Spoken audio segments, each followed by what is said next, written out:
all. Welcome to Visualpath EdTech. Yesterday we have checked about arrays. Today we will be looking one more important concept of Java called strings. So before we start on what questions frequently being asked in the TCS NQT exam, let's just brief about what are strings. Strings are the type of objects which can store characters as elements. Strings are immutable because Java uses the concept of string literals. Suppose there are 5 reference variables, all refers to one object. If one of the reference variable changes the value of the object, it will be affected by all the reference variables. This is why string objects are immutable in Java. Java actually uses the concept of string literals to make it more memory efficient. What happens if someone overrides the functionality of a string class? As a string class is marked final, so nobody can override its behavior.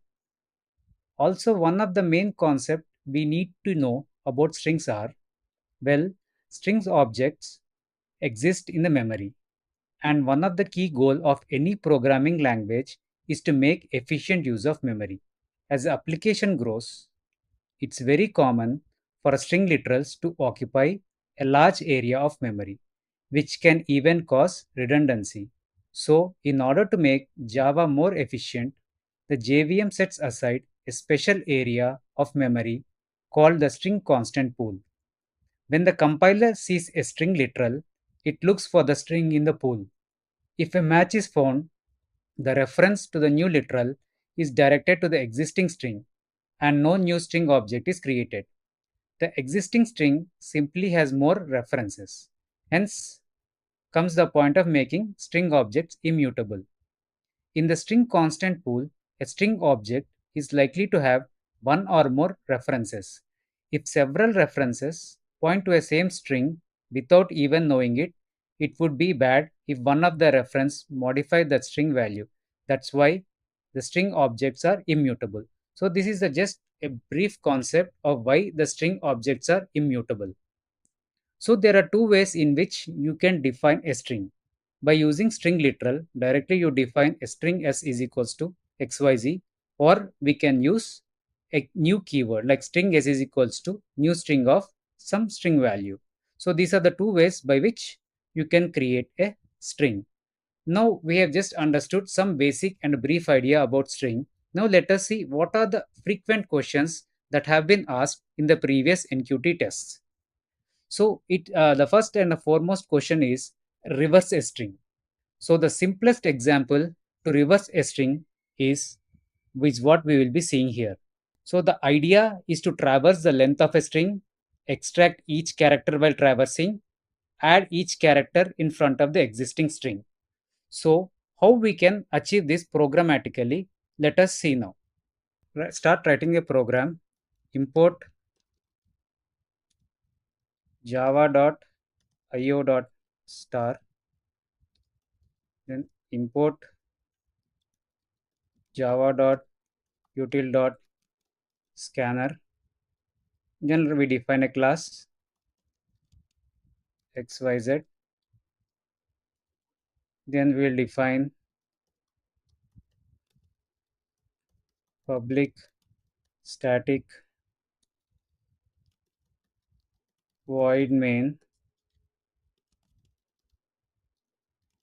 string arguments. We define a string, say app apple, and we also define a string. Then we define a character set ch. Then we'll just have system.out.println original words. Then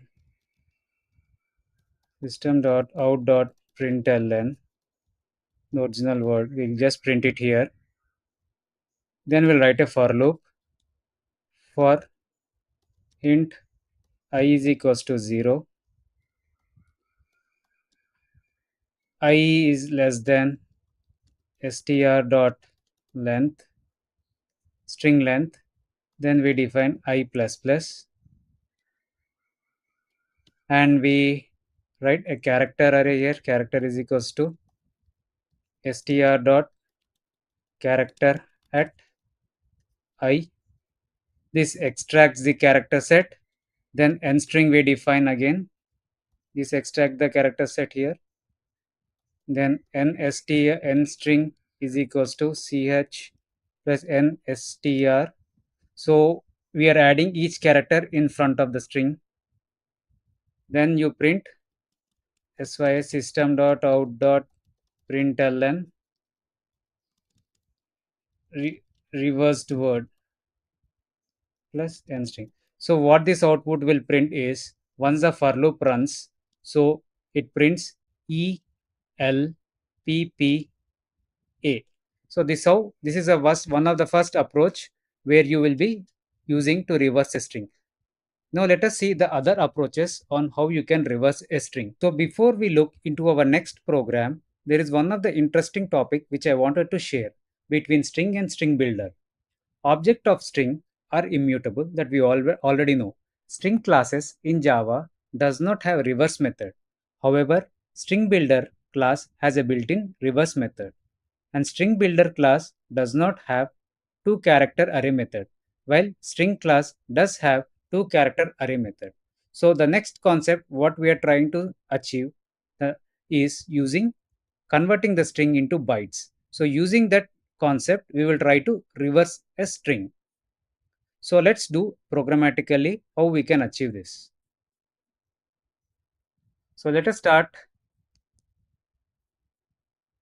writing our program by using import java.lang dot star, then import java.io dot star, then import java.util dot star. Then we define a class, something called reverse string. Then we can have public static void main string arguments. Then we can define string input, say sample for samples. Get byte methods we use, which is used to convert the string into bytes. Byte string string as string as string as byte byte array is equals to input dot get byte get bytes, then byte byte result is equals to new byte of string as byte array dot length. Store the result in the reverse order into the results byte. So we can use for loop again. For int I is equals to 0, I is less than str as byte array dot length I plus plus, result of I is equals to str as byte array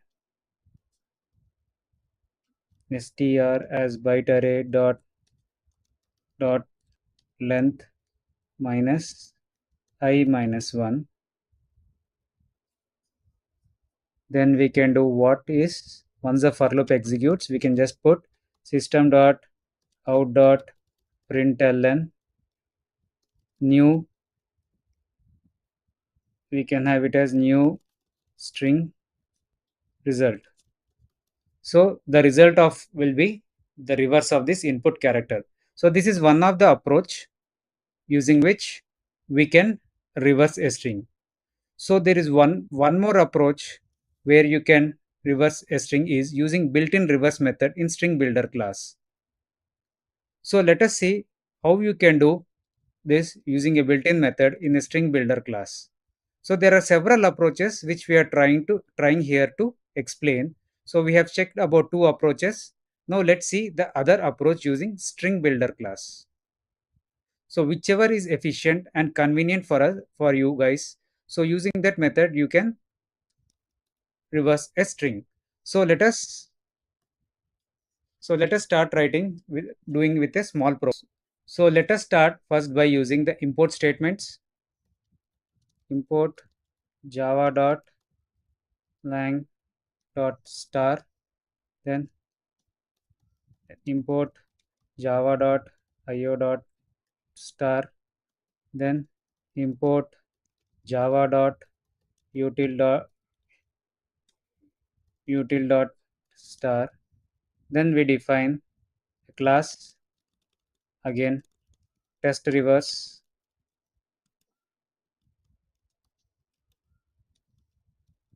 test something, then we can define public static void main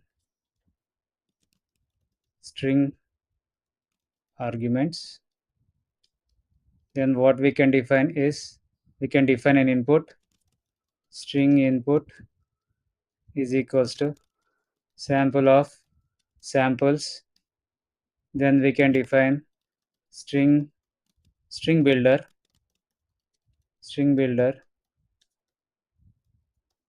input 1 is equals to new string builder. We can do that. Then we append a string into the string builder input 1. So we can do is input 1 dot string builder has an append method. So we append that input to that string builder. Then we have a simple approach, simple inbuilt method like input 1 dot reversc reverse. Then system dot out dot println, you can check the input 1. So this is the simplest approach by using the string builder class. So this is the three approaches we have seen till now. So we have one more approach using string buffer. So string class does not have a reverse method. We need to convert the input string to a string buffer, which is achieved by using reverse method of a string buffer.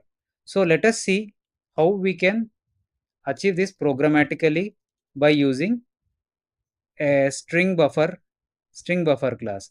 It's a simple thing, not that much complex. Okay, let us try it out again by writing a very small program for this. So we start with, as usual, using import statements. We'll just change the existing method. The same thing we can see here. You have a string array.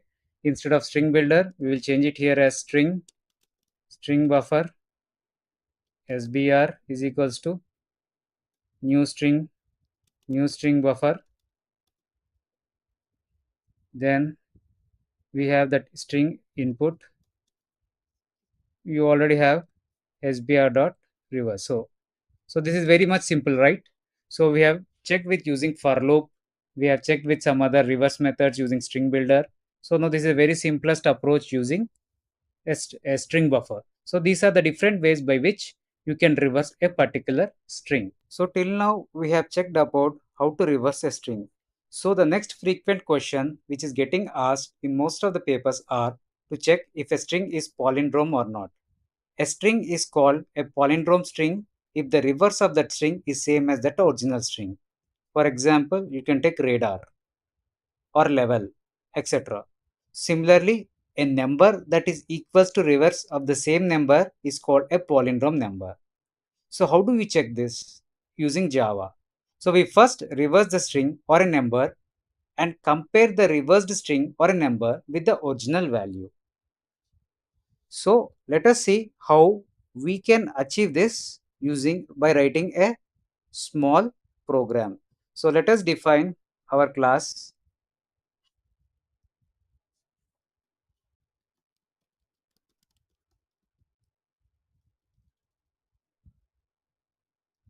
and we will be defining public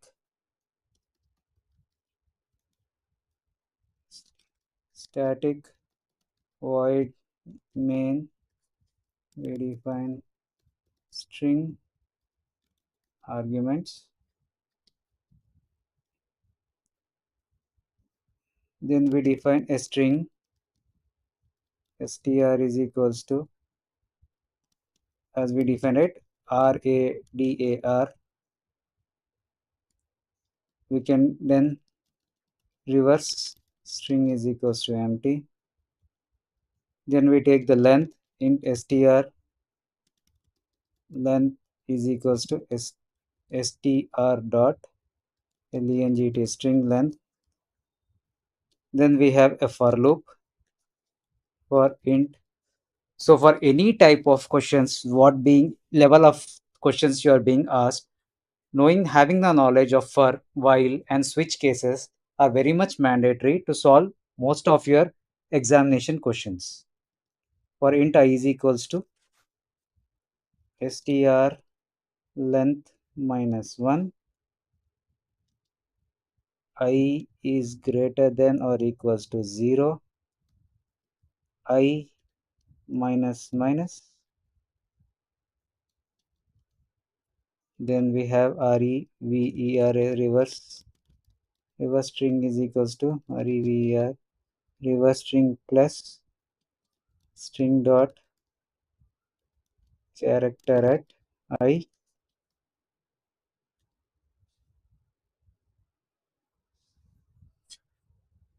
Then if str dot to lowercase dot equals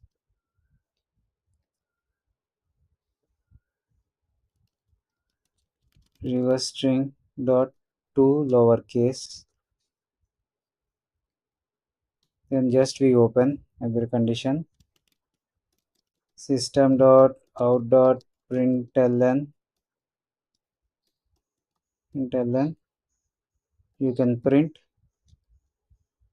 the string is palindrome. String is palindrome, palindrome string. So if it is not, you can just put else. If else system dot out dot println, the string is not a palindrome string. So this is how we have written a class, Java class, where you can find the whether a string is a palindrome or not. So in the above example, we have a string defined as radar stored in str. Here we have used for loop to reverse the string. The loop runs from the end to the beginning of the string. The character at method access each character of the string. Each character of the string is accessed in reverse order and stored in reverse string. If the statement to compare str and reverse string, the toLower method converts both str and reverse string to lowercase. This is because Java is case sensitive and small letter r and capital letter R, if you take, they are two different values. The equals method check if the two strings are equal or not. So this is the one of the approach of solving or finding whether a string is a palindrome or not. Now let us check some other questions which are being asked, like for example in a section for number manipulations. So what type of questions that are being asked in a number manipulation are is find check if a number is a prime or a palindrome number, or you can get a question like find all palindrome numbers in a given range, or you can face a question like convert decimal value to a binary representation. Now let us check one of the small example like finding all the palindrome numbers in a given range. This is one of the part of your number manipulations concept. So how it works is you will be given a range of numbers to print or a palindrome number between a given range. For example, if you give a range of 10 to 115, then the output should be 11, 22, 33, 44, 55, 66, so on up to triple one. So how this can achieve is we can run a loop from a minimum to maximum and check every number for a palindrome. If the number is palindrome, we can simply print it. So we have just discussed this. So let us see how we can achieve this using by writing a small Java program. So we just start writing with our class definition again.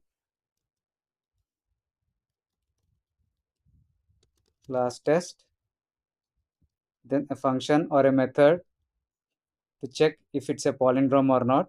So define static int is palindrome int n. Then we can go find the reverse of n. So we use for int I is equals to n, I is greater than 0, I is greater than 0, I is equals to 10,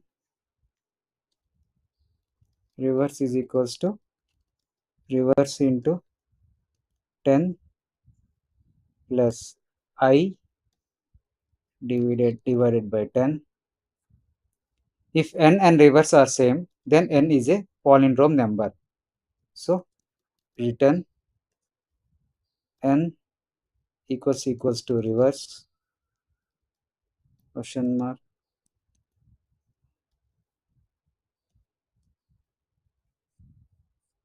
Then print the palindrome number by using the minimum and maximum. So we define static void count. We're defining one more method, int minimum, int maximum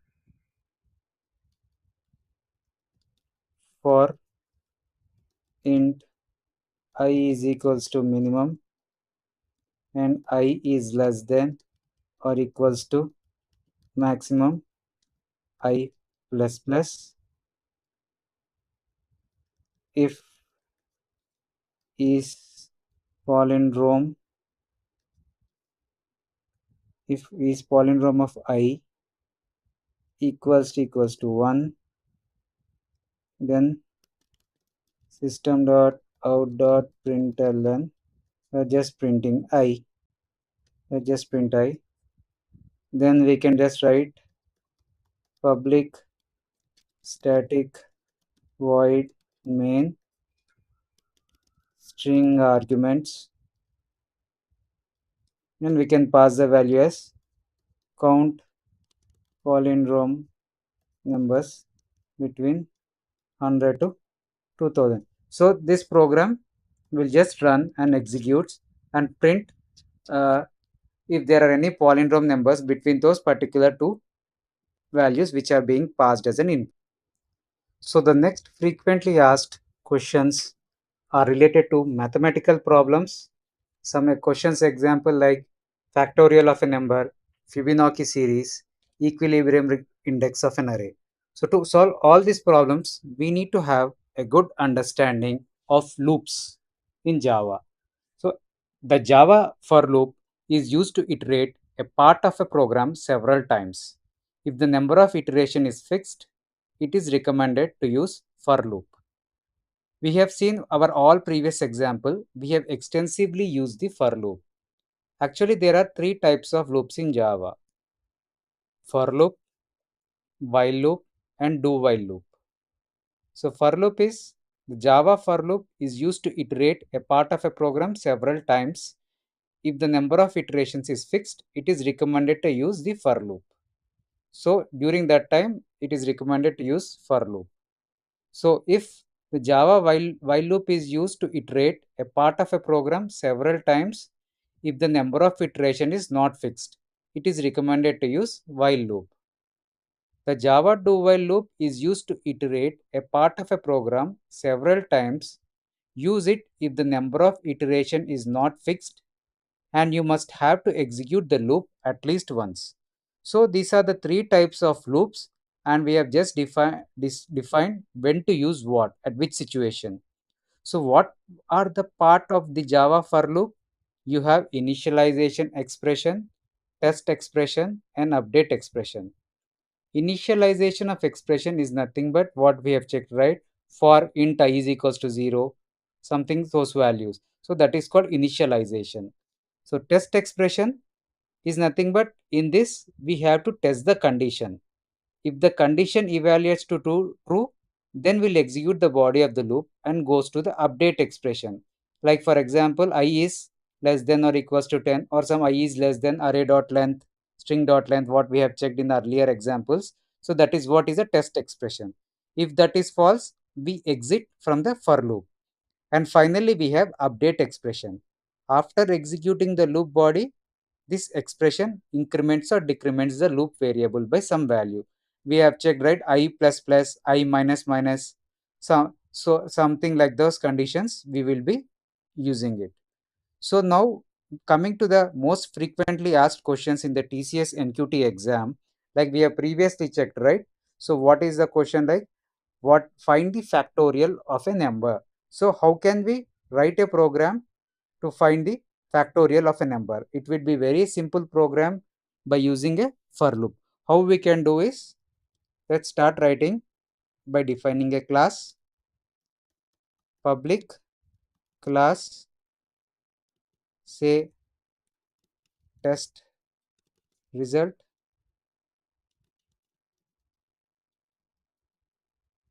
Then we just define public static void main string arguments. Then we will find the factorial of the number 5. Int number is equals to 5, long factorial fact is equals to 1, for int I is equals to 1, I is less than or equals to that number what you have defined on the top. So I plus plus.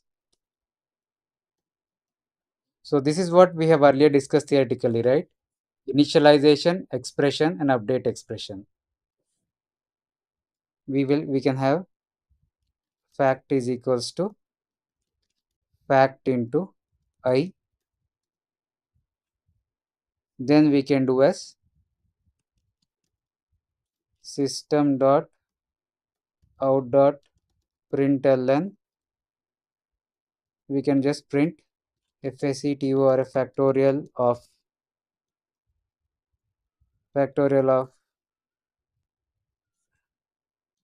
that plus FACT fact. So the factorial of 5 will be 120. So this will print the output as 120. So this is how it's a very simple program we have used to test to get the factorial of the 5. So this is the most common and frequently used question coming up in your TCS NQT exams. So the next and the most common question you keep getting is Fibonacci series. So actually what is a Fibonacci series is, in Fibonacci series, the next number is the sum of previous two numbers. For example, 0, 1, the next number will be 1. Again 1 and 1, if you have 0, 1, 1, you have 1 plus 1, the next number will be 2. So this is how is what called a Fibonacci series. Now how can we achieve this using Java program? Let us see by writing a simple program. So we can have the same class, and we'll be writing a class again. Let's start writing with public class test no Fibonacci something. Then we can define public static void main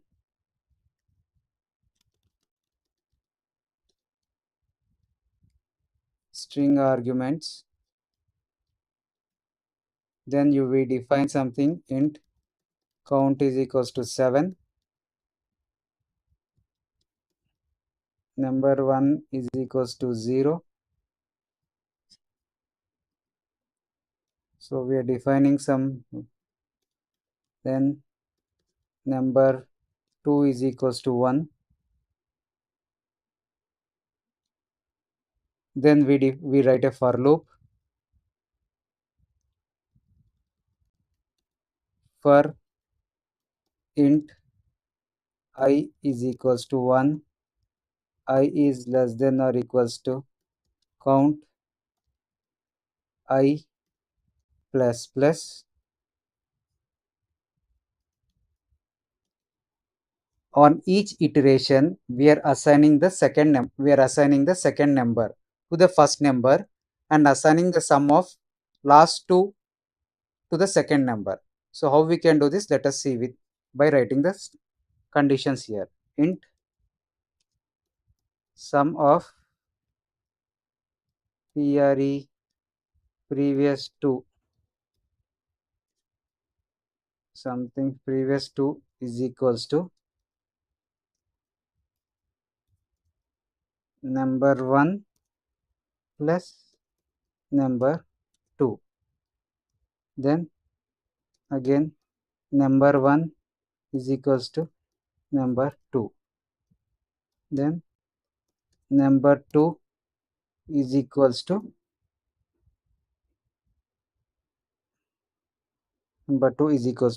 sum of the previous to what you print. So this is how you can write a simple Java program of getting the Fibonacci series. Just you can print it here, simples by using system system.out.println. You can print Fibonacci Fibonacci a series of, you can have here plus plus count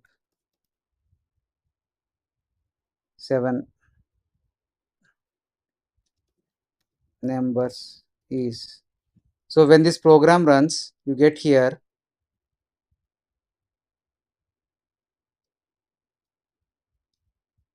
as 0 1 1 0 comma 1 comma 1 comma 2 3 5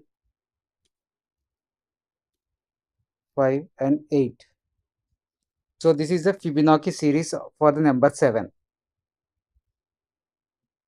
So these are the two most frequent questions which are previously asked and most repeated in your TCS NQT programs. So just to print the output, whether it's printing correct or not, we can just have it here as system.out.println. You can print it as num plus, you can print it as number 1.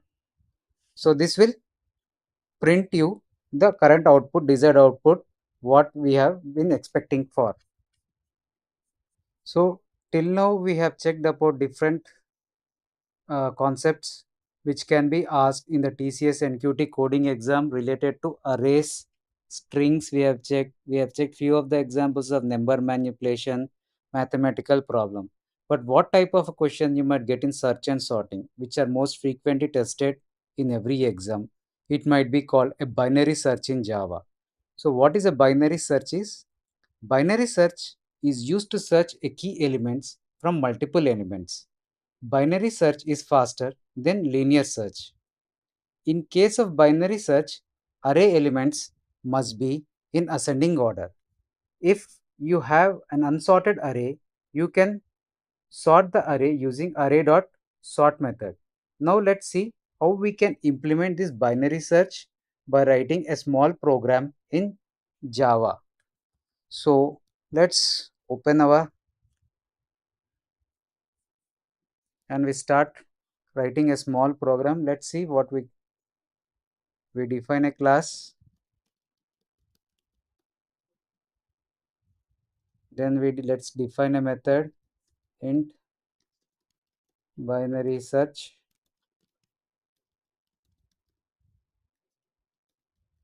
then you can define an integer array,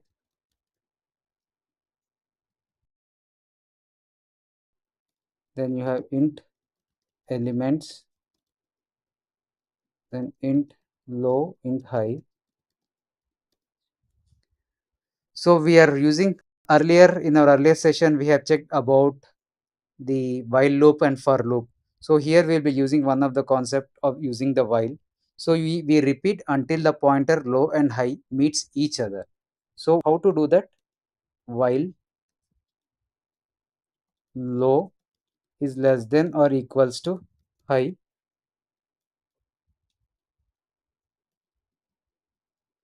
get the index of the mid element. So int mid is equals to low plus high minus low by 2. If the element to be searched is in the mid element, then if array of mid element equals to element, return mid. If the element is less than the mid element, search only the left side of the mid element. So how can you write that condition? If array of mid is less than element, then low is equals to mid plus 1. If the element is greater than the mid element, then search only the right side of the mid element. Then that will be else high is equals to mid minus 1. Then we can write as return return minus 1. I just forgot to open the brace for this. Just let me add for this method. Open brace. I'll just close it here. So then we can define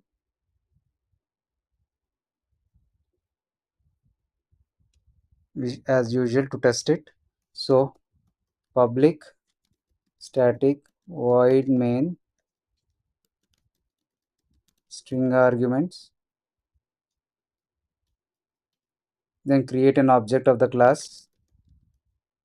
Main object is equals to new main. We are creating an object of the class. Then create a sorted array int array sorry int int array is equals to 3 4 5 6 7 8 9. Then we take the array dot length, get the input from the user element to be searched for. We can using scanner input is equals to new scanner system dot in. Actually we need to import it using java dot import statement on the top by importing the scanner package. Then we write system dot out dot println element to be searched. Then we can have int element is equals to input dot next int sorry, input dot next int, we close the brace, then input dot close. So this is how we are actually writing our program to test.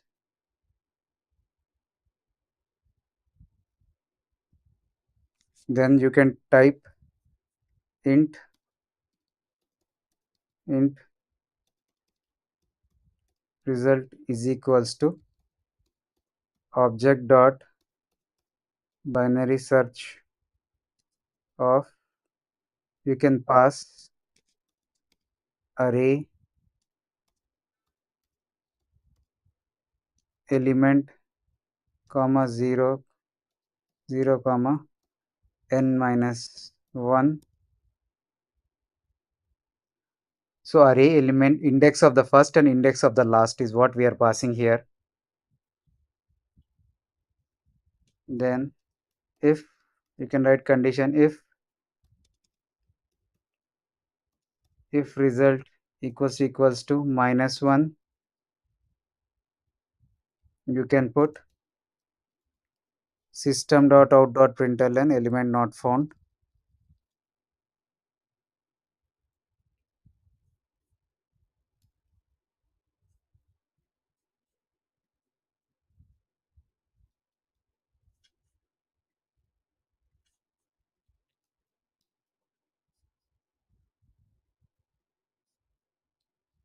So we can put system dot out dot println element not found, else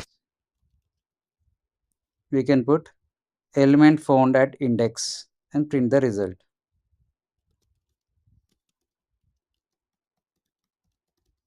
We can say like found, what is the, where it is found, we need to just type the result.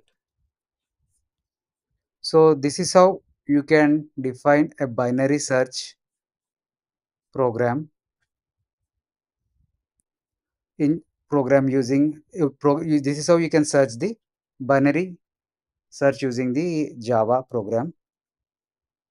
And when you type any value from your input, say you have entered 5, the element to be searched, it just prints you the value of the output. So these are the most frequently used questions what we have used right now. So when we start entering any values, right, so like element to be searched, it will ask you first enter the element to be searched. So if you enter the element to be searched at 8, then it will print the element found at index 5. So this is how the binary search works. So that's how we have checked from yesterday's session and today's session about TCS NQT coding tests.